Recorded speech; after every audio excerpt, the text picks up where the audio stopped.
Class 12th mathematics में आज से हम एक नए टॉपिक की शुरुआत करेंगे। इस वीडियो में हम लेकर चलेंगे एप्लीकेशन और डेरिवेटिव के टेंजेंट एंड नॉर्मल्स के बारे में। टेंजेंट और नॉर्मल के जो भी फॉर्म्स हैं या जो फार्मूले हैं, अगर हम उसकी बात करें तो ये क्लास 11th में स्ट्रेट लाइन जो पढ़े थे आपने, उन्हीं फार्मूले को एक बार अगर रिवाइज कर लेते हैं तो उससे मिलता जुलता यहाँ पर हम टेंजेंट और नॉर्मल पढ़ते हैं। सब कुछ समझ लीजिए, सारी properties and tangent and normal की सब कुछ वही है, बस इसमें थोड़ा नाम बदल देता है। यहाँ पर टेंजेंट और वहाँ पर भी हम लेते हैं slope of any line is equal to tan theta represent करते हैं, उसी टेन थीटा के बारे में पढ़ते हैं। यहाँ पर थीटा इंक्लाइनेशन होती थी और उसके बाद हम टेन थीटा निकालते थे और टेन थीटा ही स्लोप ऑफ दैट लाइन हुआ करती है। यहाँ पर भी वही होती है, slope of any line is denoted by dy by dx, that is called the tangent of any line at a given point. तो हम शुरुआत करते हैं सबसे पहले आज के टॉपिक के लिए। तो सबसे पहला पॉइंट हमारे पास होते हैं टेंजेंट के लिए। सबसे पहली पॉइंट हमारे पास टेंजेंट्स क्या होते हैं, ठीक है। देन आफ्टर नॉर्मल टेंजेंट, जैसे मान लीजिए हमने एक कर्व ले लिए, ठीक है। एक कर्व हमने ले लिए, कोई भी कर्व आप ले लीजिए, वो आप किसी भी जैसे पैराबोला ले लीजिए या आप कोई भी कर्व एक ले लीजिए। इस कर्व को टच करते हुए एक लाइन ड्रा कर दीजिए। इस कर्व को टच करते हुए जो लाइन ड्रा करेंगे, जैसे हमने ये लाइन ड्रा कर दी है, ये लाइन जो कि इस कर्व को ओनली टच किसी एक पॉइंट पर, देखिए थोड़ा सा दिख रहा होगा कि ज़्यादा टच कर दिया है, लेकिन आपको ये जो लाइन होनी चाहिए वो इस कर्व को किसी एक पॉइंट पर टच करते हुए पास होगी। मान लीजिए वो पॉइंट हमारे ए हैं। तो ये जो लाइन होती है, इसी लाइन को बोलते हैं स्लोप ऑफ, इसी लाइन को बोलते हैं टेंजेंट ऑफ दिस, टेंजेंट, ठीक है ना। इसी लाइन क्या बोलते हैं, टेंजेंट, या इसको हम बोल सकते हैं स्लोप ऑफ दिस लाइन।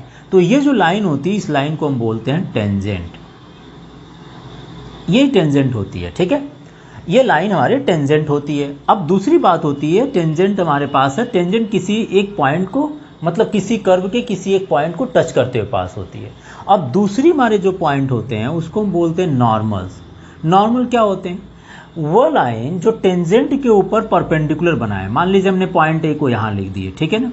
वह लाइन जो टेंजेंट के ऊपर परपेंडिकुलर हो, ये देखिए ये जो लाइन होगी इसको बोलते हैं, देखिए टेंजेंट के ऊपर ये परपेंडिकुलर हुआ करती है, ठीक है ना। तो इसको बोलते हैं नॉर्मल। इस लाइन को क्या बोलते हैं, नॉर्मल बोलते हैं। तो नॉर्मल और टेंजेंट के बेसिस पर हमारी इक्वेशन चलनी है। अब ये मान लीजिए टेंजेंट अगर एक्सिस पर हम इसको देखें, एक्स एक्सिस से मान लीजिए ये एक्स एक्सिस से एंगल थीटा बना रहा है। एक्स एक्सिस से मान लीजिए ये लाइन हमारे पास है, ये लाइन को हमने ड्रा कर दिया और ये लाइन एक्स एक्सिस से थीटा बना रहा, और इसी लाइन को हमने क्या बोले, टेंजेंट बोल दिए। तो अगर ये लाइन थीटा बनाएगा तो इस लाइन का स्लोप क्या होगा भाई। हम अगर बात करें कि slope of that line, this line, अगर इस लाइन की स्लोप बात करें, slope of line which is denoted by tan theta से डिनोट करते कि नहीं, slope of line is equal to tan theta. और slope of line is also denoted by, is also called as a tangent. क्या बोलते हैं, इसी को टेंजेंट बोलते हैं। और यहाँ पर जो टेंजेंट होता है इसको हम रिप्रेजेंट करते हैं dy by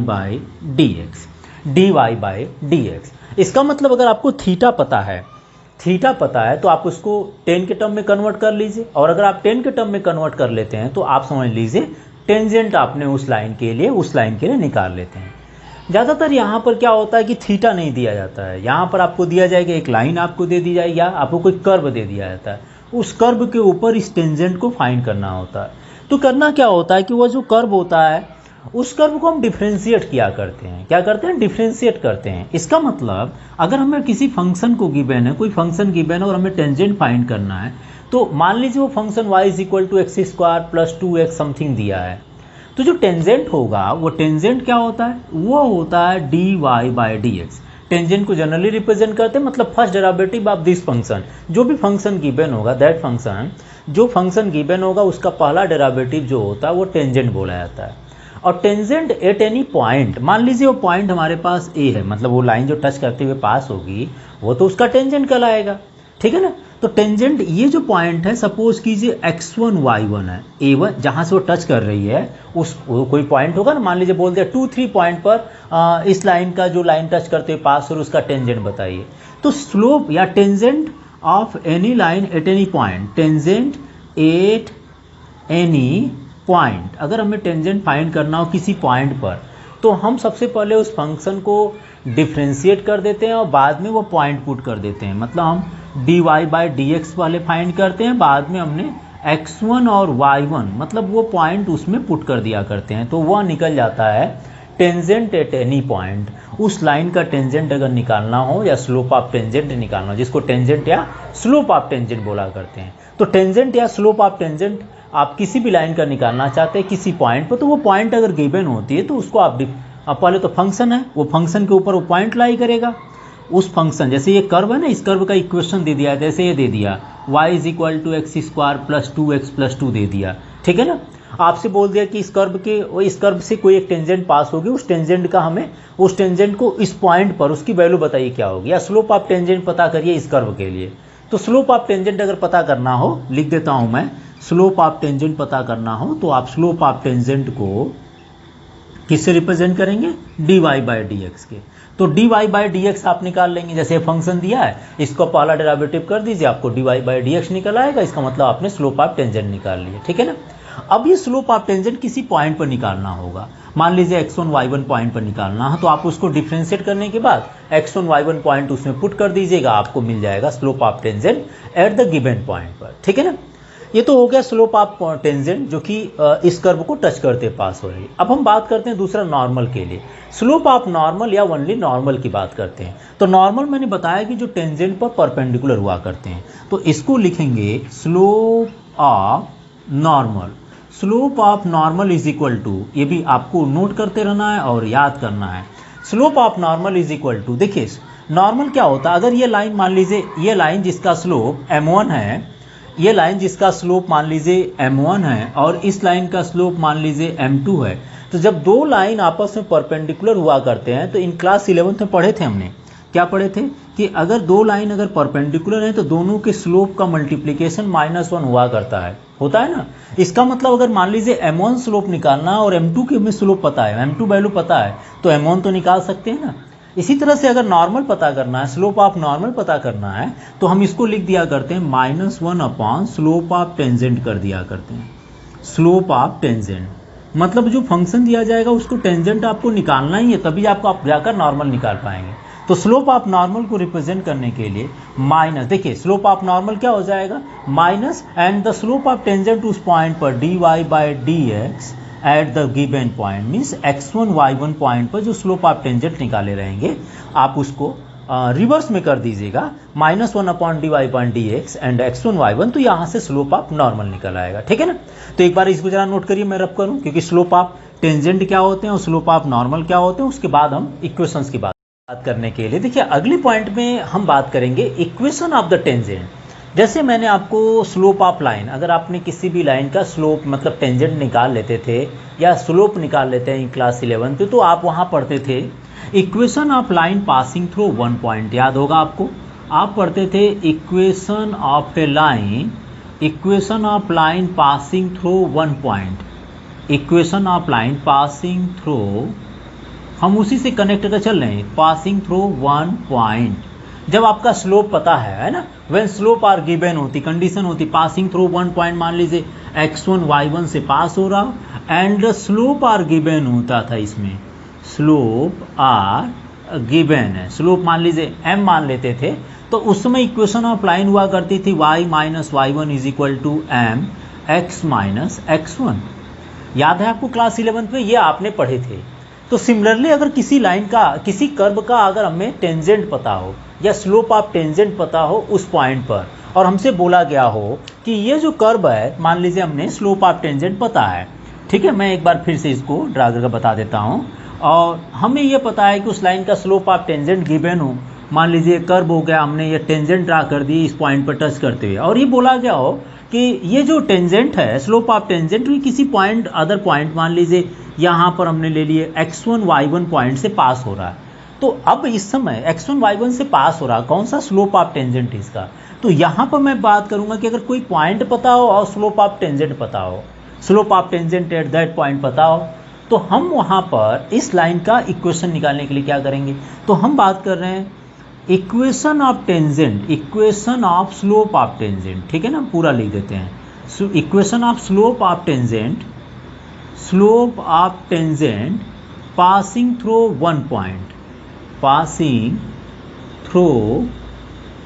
through one point is equal to, देखिए equation of slope of tangent passing through one point, मान लीजिए वन पॉइंट क्या है, x1 y1 है, तो उस समय इक्वेशन बन जाएगी y minus y1 and dy upon dx at the given point, जो भी पॉइंट पता होगा उस पॉइंट पर मान लीजिए, एंड x माइनस x1, या ये पॉइंट कुछ भी हो सकता है, तो मैंने यहाँ पर चेंज कर दिया। मान लीजिए हमने इस पॉइंट से स्लोप ऑफ टेंजेंट निकाल लीजिए और इक्वेशन ऑफ लाइन बोल दे कि b पॉइंट से पास हो रहा है, तो हमने इस कर्व को, क्योंकि ये कर्व डिफरेंस, ये कर्व की जो टेंजेंट निकालेंगे ये वाला पॉइंट नहीं पुट कर सकते हैं, तो पॉइंट डिफरेंट हो सकता है, तो मैंने यहाँ पर इसीलिए लिख दिया dy बाई डी एक्स लिख दिया और x माइनस x1, और dy बाई डी एक्स निकालने के लिए कंडीशन दे सकता है, नहीं देगा तो कुछ और कंडीशन देंगे, वो क्वेश्चन में डिस्कस कर लेंगे। तो मैं यहाँ पर बात कर लिया कि equation of slope of tangent passing through one point x1 y1, अगर x1 y1 ही ओनली पॉइंट दे दिया है तो आपके पास स्लोप ऑफ टेंजेंट देगा, अदरवाइज कोई कर्व दे देगा, और वो पॉइंट क्या होगा, x1 y1 पॉइंट से पास हो रही, तो वह x1 y1 यहाँ पर रख दीजिएगा, तब तो वहाँ पर रख दीजिएगा, अदरवाइज कुछ और कंडीशन देंगे तो वहाँ पर देख लेंगे हम लोग। तो इस समय याद रखिएगा equation of slope of tangent passing through one point x1 y1 से निकालना हो, जैसे आपने क्लास 11 में निकाले तो वैसे ही आपको लिखना ओनली यहाँ पर dy बाई डी एक्स, एक नया टर्म हो जाएगा। सिमिलरली इक्वेशन ऑफ नॉर्मल की बात कर लेते हैं, जैसे देखिए इक्वेशन ऑफ टेंजेंट हो गया तो इक्वेशन ऑफ नॉर्मल हो जाएगा, और नॉर्मल तो रिवर्स किसका होता है, टेंजेंट का होता है, तो हम ये भी लिख सकते हैं equation of normal passing through one point, equation of normal, equation of normal, चलिए equation of normal passing through one point, ठीक है ना, passing through one point, and when the normal is given हो, मान लीजिए पॉइंट x1 y1 से वो पास हो रहा है, तो ऐसे केसेस में नॉर्मल का equation y minus y1 is equal to minus one upon dy by D x at the point x1 y1 point पर, अगर पॉइंट एक ही है तो, और x माइनस x1, देखिए नॉर्मल क्या हो जाएगा, ओनली रिवर्स हो जाता है किसका, टेंजेंट के, स्लोप ऑफ टेंजेंट के रिवर्स हो जाते हैं, तो हमें क्या करना, कुछ नहीं, हमें नॉर्मल निकालने के लिए, इक्वेशन ऑफ नॉर्मल निकालने के लिए हम टेंजेंट के स्लोप निकाल लेंगे या स्लोप ऑफ टेंजेंट निकाल लेंगे, उसका रिवर्स कर देंगे, तो इक्वेशन ऑफ नॉर्मल निकालने के लिए हमारे पास डाटा मिल जाएंगे या नंबर मिल जाएगा। तो ये दो फार्मूला हो गया हमारे पास, equation of slope of tangent, equation of slope of normal. Normal मैंने आपको बता दिया, टेंजेंट बता दिया। टेंजेंट क्या है, जो कर्व के किसी एक पॉइंट को टच करते हुए पास होती है, और नॉर्मल मैंने बताया है जो टेंजेंट के ऊपर परपेंडिकुलर होती है, वह वही काम करता है जैसे एक स्लोप दूसरे स्लोप के ऊपर परपेंडिकुलर हुआ करती थी, तो एक अगर स्लोप, एक लाइन का अगर स्लोप पता होता था तो दूसरे लाइन का स्लोप आराम से निकाला जा सकता था, वो कंडीशन आपको याद होगा, m1 into m2 is equal to -1। अब इसमें जो डिफरेंट कंडीशन बनती थी क्लास 11 में, उन्हीं पॉइंट को डिस्कस करेंगे। आपको छोटा सा याद होगा तो मैं आपको फिर से बता देता हूँ। हम लोग यहाँ पर तो पहले तो परपेंडिकुलरिटी बेसिस पर m1 और m2 के बेसिस पर हम ये फार्मूला अप्लाई करते थे, m1 into m2 is equal to -1, तो ये एक दूसरे का स्लोप निकाल सकते थे। और हम लोग यहाँ पर करते थे एंगल, अगर दो लाइन के बिटवीन निकालना होता तो हम अप्लाई क्या करते थे, याद है आपको, m2 minus m1 upon 1 plus m1 m2, हम लोग ये भी अप्लाई करते थे। इसका मतलब अगर दो लाइन आपस में इंटरसेक्ट कर रही है तो दोनों का स्लोप ऑफ टेंजेंट, मतलब dy बाई डी एक्स पहले का और dy बाई डी एक्स दोनों का रख कर दोनों के बीच का एंगल निकाला जा सकता है। हम क्लास 11 में पढ़ते थे equation of a line passing through one point, हमने यहाँ पर भी डिस्कस कर दिए, ठीक है ना। हम कभी कभी ऐसा भी पढ़ते थे, क्या होता था, स्लोप ऑफ टेंजेंट, आपने इसको नोट कर लिए होंगे मेरे हिसाब से, equation of normal and equation of tangent, मैं यहाँ पर इसको रब कर देता हूँ, ठीक है। हम क्लास 11 में जो पढ़ते थे उसी बेसिस पर हम यहाँ पर डिस्कस कर लेंगे, तो दोनों हमारा तैयार हो जाएगा। इनकेस अगर आपको फार्मूला याद नहीं होगा तो क्लास 11 में कुछ फार्मूले तो याद आ जाएंगे, अगर वो याद आता तो कम्प्लीटली हमारा काम हो जाएगा। तो मैं आपको क्लास 11 से जोड़ते हुए लेकर चल रहा हूँ। फार्मूले को याद कर लीजिए, बहुत सिंपल एक्सरसाइज है, कुछ भी नहीं करना। किस तरह के क्वेश्चन बन सकते हैं और क्या क्या क्वेश्चन में आ सकते हैं, हम उन पॉइंट को डिस्कस कर लेते हैं, ठीक है ना। अच्छा चलिए, ये तो हो गया हमारे पास एंगल फाइंड करने के लिए जब हमारे पास दो लाइन का स्लोप गिवन होता है। अगली बात करते हैं, हमने equation of a line passing through one point discuss कर लिए। साथ ही साथ मान लीजिए जब स्लोप, कोई लाइन एक होती थी जब किसी दो पॉइंट को ज्वाइन करते पास हो रही, मान लीजिए x1 y1 और x2 y2 दो पॉइंट गिवन होता था, तो ऐसे केसेस में अगर ये लाइन एंगल थीटा बना रही थी, मैं पता है ना आपको, ये लाइन कोई एंगल बना रही है एक्सिस के साथ, तो इस थीटा को पता करने के लिए हम लोग अप्लाई करते थे टेन थीटा या m is equal to which is equal to y2 minus y1 upon x2 minus x1। ये देखिए y2 लिखा, y2 minus y1 upon x2 minus x1। इसी तरह से यहाँ पर भी बात करेंगे कि अगर कोई कर्व, मान लीजिए कोई कर्व है और वो टेंजेंट जो है, ये टेंजेंट चल रही है, टेंजेंट इस कर्व को टच करते पास, मतलब लाइन जो टच करते पास होगी वहीं उसका टेंजेंट होगा। और ये टेंजेंट मान लीजिए आपको वो दे दिया कि किसी दो पॉइंट से पास हो रही है, ए और बी पास हो रही, ठीक है ना, x1 y1 इसका पता हो और x2 y2 इसका पता हो। तो ये बता दिया कि जो स्लोप ऑफ लाइन है वो किसी दो पॉइंट से पास हो रही है, इस समय आप बताइए इस कर्व का टेंजेंट क्या होगा, ठीक है ना। स्लोप ऑफ टेंजेंट मतलब इस लाइन का हमें स्लोप बतानी है। तो ऐसे में स्लोप ऑफ टेंजेंट के लिए भी यही फार्मूला अप्लाई कर सकते हैं, जो क्लास 11th में था फार्मूला वही फार्मूला यहाँ अप्लाई करना है। तो स्लोप ऑफ टेंजेंट क्या हो जाएगा भाई यहाँ पर, y2 minus y1 upon x2 minus x1, मतलब slope of tangent which is denoted by dy by dx and if the 2 point से पास हो रहा है तो यहाँ पर 2 पॉइंट से आप यूज कर सकते हैं, स्लोप ऑफ टेंजेंट निकालने के लिए भी फार्मूला अप्लाई कर सकते हैं, ठीक है। अब आते हैं आगे के लिए। आगे क्या आप लोग पढ़े थे, आगे आप पढ़े थे जब कोई दो लाइन, हम पहले कर्व की बात कर, लाइन की बात कर लेते हैं। क्लास 11th में आप लोग पढ़े थे क्या, कि जब एक लाइन होती थी वह लाइन अगर पैरेलल टू एक्स एक्सिस हो या perpendicular on parallel to x axis हो, देखिए बताया गया था ना, पैरेलल टू एक्स एक्सिस हो या तो परपेंडिकुलर ऑन एक्स एक्सिस हो, उस समय उस लाइन का इक्वेशन क्या हुआ करता था, आप लोग वे भी बात किए थे।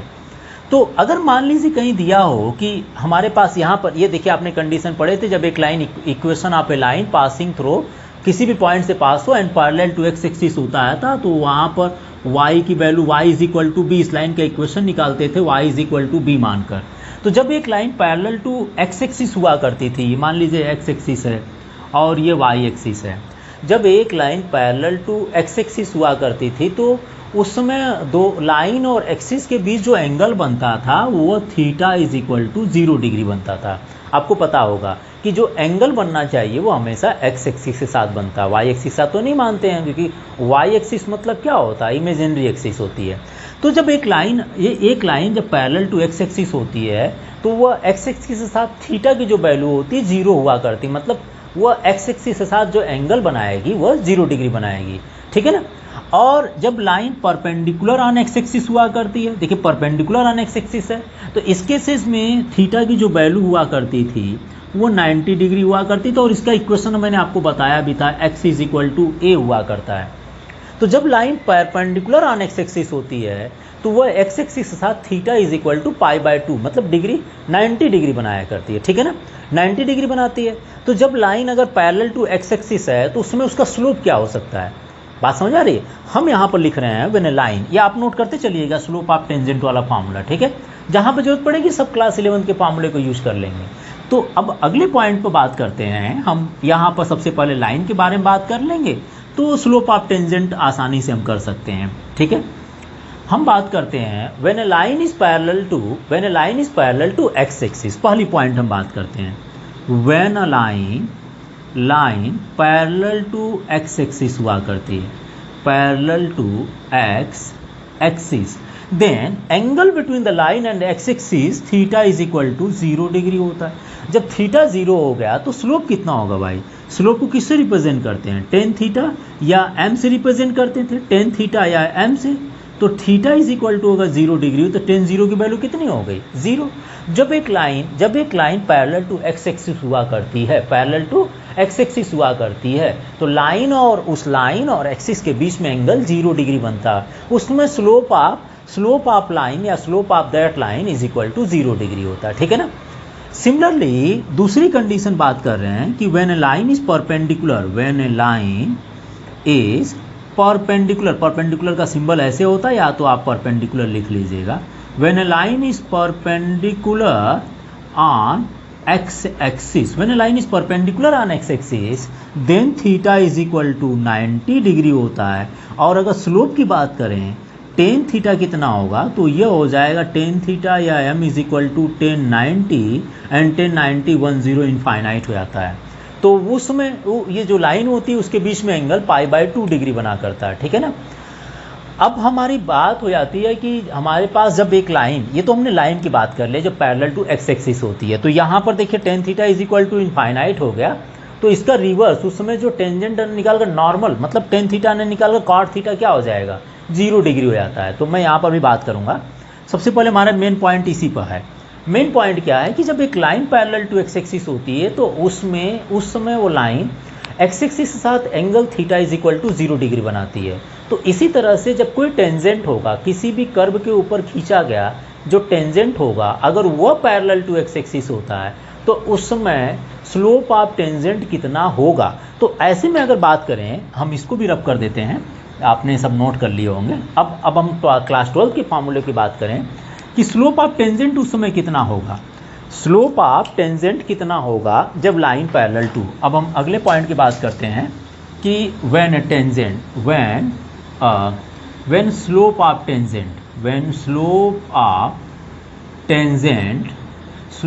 Tangent is parallel to x axis.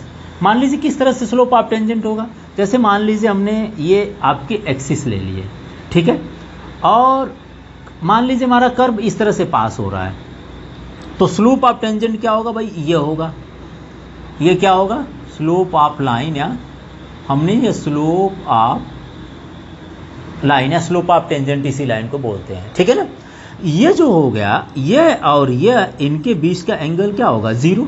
तो जब एक हम पूछ रहे हैं कि when slope of tangent when a slope of tangent is parallel to x axis होगा, तो उस समय अगर पूछा जाए कि स्लोप ऑफ टेंजेंट कितना हो सकता है, मतलब ये जो टेंजेंट हो गया, टेंजेंट अगर पैरेलल टू एक्स एक्सिस है तो एक्स एक्सिस का मतलब इन दोनों के बिटवीन क्या एंगल बनेगा, इन दोनों के एंगल बिटवीन जो बनने वाला 0 डिग्री है। तो when a line is parallel to x axis होगा, when a line is parallel to x axis, ठीक है ना। इसको आप इस तरह से लिख सकते हैं। देन स्लोप ऑफ टेंजेंट याद रखिएगा, slope of tangent which is equal to dy by D x and the value of dy by D x is equal to 0 हो जाती है।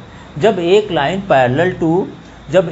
पैरेलल टू एक्स एक्सिस होता है तो ये जो स्लोप ऑफ टेंजेंट अगर पैरेलल टू एक्स एक्सिस हो रहा है तो उस समय dy बाई डी एक्स की वैल्यू 0 ले सकते हैं। देखिए इस लाइन की बात कर रहा हूँ, ठीक है ना।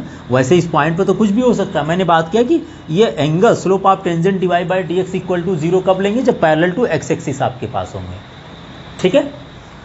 अच्छा, अब अगले पॉइंट में क्लास 11 में न जाकर हम आते हैं, ये तो मैंने आपको slope of tangent dy by D x की वैल्यू बता दिया।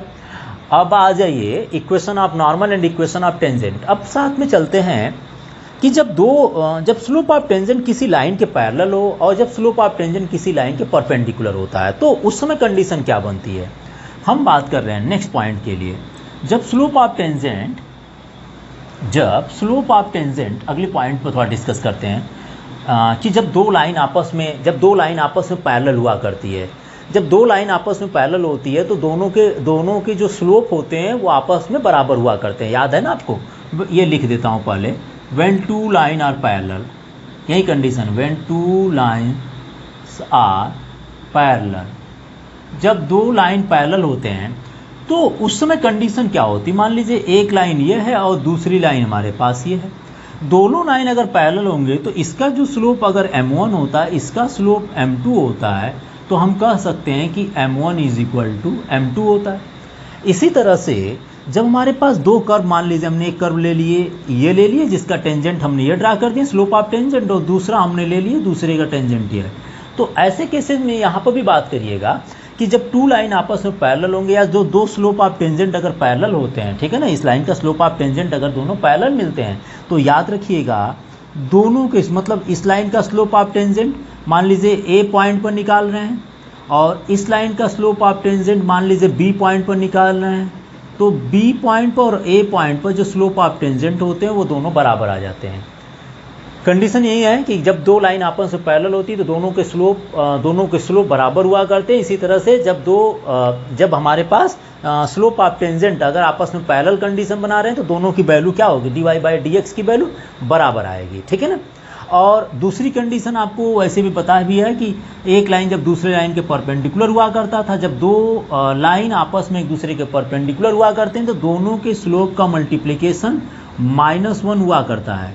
दोनों के स्लोप का मल्टीप्लिकेशन -1 हुआ करता है। इसका मतलब इसी तरह से कंडीशन इसका भी बना लेंगे कि जब दो स्लोप ऑफ टेंजेंट आपस में एक दूसरे के परपेंडिकुलर बनाएं, मतलब एक स्लोप हो दूसरा उसका नॉर्मल हो जाए, तो ऐसे केसेस में एक का स्लोप दूसरे का रिवर्स हो जाएगा। मतलब dy/dx at the point A is equal to -1 dy/dx at the point B। मतलब एक नॉर्मल हो जाएगा तो दूसरा टेंजेंट हो जाएगा, क्योंकि आप जानते हैं slope of tangent and slope of normal किसी भी लाइन का वो आपस में एक दूसरे के परपेंडिकुलर होते हैं और वे एंगल -1 बनाया करते हैं। तो क्लास 11th के जो भी फार्मूले आपने स्ट्रेट लाइन में पढ़े हैं उन्हीं फार्मूले को लेकर चलना, कुछ खास नहीं है। ओनली जानना है कि स्लोप ऑफ टेंजेंट निकालते हैं कैसे हैं। तो स्लोप ऑफ टेंजेंट किसी भी लाइन का निकालने के लिए कोई कर्व दिया जाएगा, उसका इक्वेशन दिया जाएगा, आप उसको डिफ्रेंशिएट कीजिए। डिफ्रेंशिएट करने के बाद जो पॉइंट मेंशन होगा कि इस पॉइंट पर उसका स्लोप ऑफ टेंजेंट निकालना है, उस पॉइंट को डिफ्रेंशिएट करने के बाद उसमें पुट कर दिए, स्लोप ऑफ टेंजेंट निकल आएगा। उसके साथ ही साथ अगर आपसे पूछ दिया कि equation of slope of tangent बता दीजिए जो कि पासिंग थ्रू दिस पॉइंट है, तो आप निकाल सकते हैं। साथ ही साथ अगर 2 पॉइंट से पास होने वाले अगर आपको दे दिया कि वो टेंजेंट जो 2 पॉइंट से पास हो रही है तो उसका स्लोप कितना होगा, मतलब स्लोप ऑफ टेंजेंट बताइए। तो ऐसे केसेस में आप dy/dx is equal to y2 - y1 upon x2 - x1 apply कर सकते हैं। और मैंने केसेस और भी ले लिया कि जब हमारे पास slope of tangent parallel to x axis होगा तो आप बोल सकते हैं कि ये इस लाइन का और इस लाइन के बिटवीन एंगल कुछ नहीं बन रही है, तो वहाँ थीटा इज इक्वल टू 0 हो गया। Angle between two line is equal to 0 हो जाएंगे, ठीक है ना। Angle between two line is equal to 0 हो जाएंगे, तो आप वहाँ पर slope of tangent dy/dx is equal to 0 ले सकते हैं। तो एक बार आप इस पॉइंट को देख लीजिए। अब हम एक्सरसाइज पर लेकर चलते हैं, जरा एक्सरसाइज पर हम क्वेश्चन डिस्कस करें तभी जाकर के एक पॉइंट क्लियर होगा, ठीक है ना। तो चलिए देखिए एक्सरसाइज 6.3 के कुछ क्वेश्चंस लिए हों आपको समझाने के लिए कि स्लोप ऑफ टेंजेंट किसी कर्व का कैसे निकालेंगे जब कोई पॉइंट की बेन हो। जैसे इसमें क्वेश्चन नंबर 1 में पूछा है find the slope of tangent to the curve y is equal to 3x to the power 4 minus 4x 8x is equal to 4। तो सिंपल मैंने बताया था किसी भी कर्व का स्लोप ऑफ टेंजेंट निकालने के लिए उस कर्व को सबसे पहले डिफ्रेंशिएट कर दीजिए, जिसमें ये फंक्शन दिया, अगर ये फंक्शन x में दिया तो x के टर्म में डिफ्रेंशिएट कर दीजिए। तो कैसे करेंगे, चलिए सोल्यूशन स्टार्ट करते हैं। Solution of question number 1। सबसे पहले देखिए कि कर्व का इक्वेशन दिया है 3x के पावर 4x माइनस 3x के पावर 4 माइनस 4x। तो अगर हमें स्लोप ऑफ टेंजेंट निकालना हो हम लिखेंगे slope of tangent which is equal to dy/dx। That means differentiation कर लीजिए दोनों साइड का, तो यह आ जाएंगे d/dx of 3x to the power 4x minus 4x। तो यह आ जाएगा dy/dx की वैल्यू कितनी आ जाए भाई, देखिए 3x के पावर 4 का differentiation 4x³ minus 4, that means यह आ जाएगा 12x to the power cube minus 4। और slope of tangent at the point x is equal to 4 पर पूछा है, तो यहाँ लिख लीजिए स्लोप ऑफ टेंजेंट, या डायरेक्टली आप लिख लीजिएगा, 1 मार्क्स में कभी कभी क्वेश्चन पूछ सकते हैं। Slope of tangent x is equal to 4, जिसको रिप्रेजेंट अगर करना चाहें तो लिख सकते हैं dy/dx की value x is equal to 4 पर। तो देखिए dy/dx की वैल्यू यह है, तो x इज इक्वल टू 4 का मतलब जहाँ x है वहाँ पर आप इसमें 4 पुट कर दीजिए, तो यह आ जाएगा 12 एंड 4 का 3 टाइम मल्टीप्लाई कर लीजिए, या तो आप 4 कॉमन भी ले सकते हैं, तो 4 4 जा 16, 4 जा 64 माइनस 4 एंड कितना आ जाएंगे 12 4 जा 48, हाँ 8 एंड 12 6 जा 72 एंड 76, ठीक है ना, और minus 4 which is equal to 764।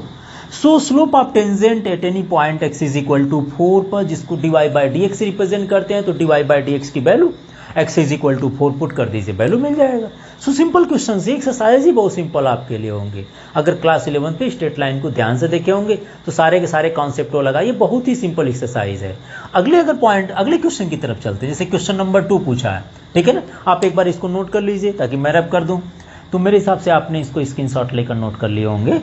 तो अब मैं दूसरे की बात कर रहा हूँ, क्वेश्चन नंबर 2 में क्या पूछा है। देखिए क्वेश्चन नंबर 2 में भी वही कंडीशन दिया है, क्या दिया है, आपको कर्व का इक्वेशन दे दिया है ना, दे दिया y is equal to something क्या दिया है देखिए, y is equal to x minus one and x upon x minus two and x not equal to 2 दिया है। तो आपको पता होगा because x is equal to 2 पर ये डज नॉट एग्जिस्ट करेगा, तो उसने मेंशन कर दिया है।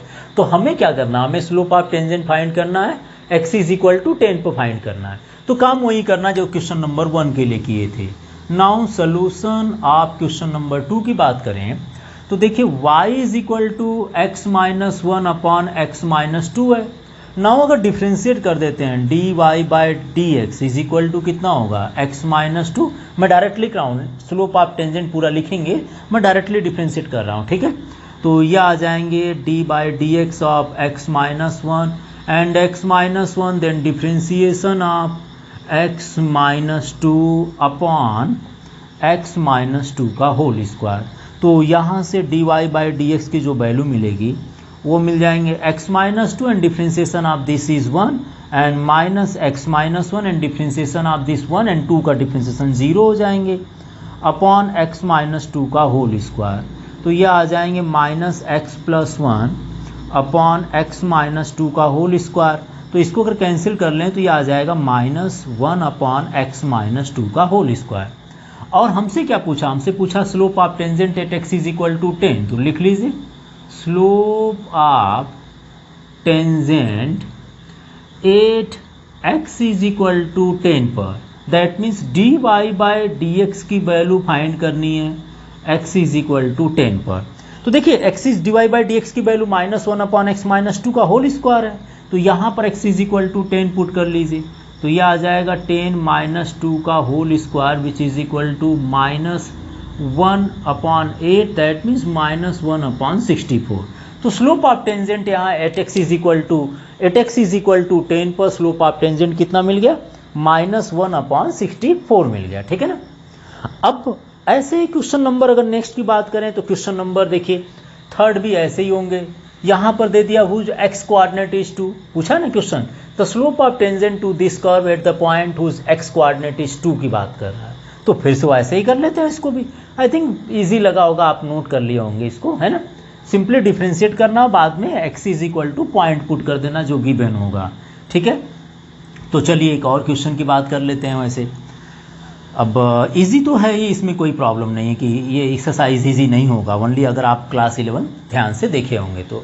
देखिए इसमें क्वेश्चन नंबर अगर 3 के सोल्यूशन की बात करें, सोल्यूशन ऑफ थर्ड क्वेश्चन के लिए, तो y is equal to x cube minus x n plus one given है, ठीक है ना। कर्व यही दिया है तो इसको डिफ्रेंशिएट कर लेते हैं, that mean slope of tangent निकल आएगा which is equal to 3x square and minus 1 आ जाएगा। And x is equal to 2 पर पूछा है, that means dy by D x की value x is equal to 2 पर अगर निकालना हो तो हम लिखेंगे 3 इंटू 2 का whole square and minus 1, that means ये आ जाएगा 3 4 12 minus 1 which is equal to 11। तो आपसे यही तो पूछा था slope of tangent 8x is equal to 2, जिसको हमने dy बाई डी एक्स की वैल्यू निकाल कर उसमें x is equal to 2 put कर दिए विच इज 11 आ गया। सो सिंपल एक्सरसाइज है, मेरे हिसाब से कोई प्रॉब्लम नहीं है। मैंने कुछ आपको थ्योरेटिकल पोर्शन बताया, कुछ 2-3 क्वेश्चंस आपको मैंने इस वीडियो में कराया हूँ। अगले वीडियो में बाकी क्वेश्चंस को लेकर चलेंगे, तब तक के लिए आप इससे रिलेटेड जो क्वेश्चंस होंगे उसको एक बार ट्राई कीजिएगा, ठीक है ना। चलिए एक बार आप इसको नोट कर लीजिए तब तक।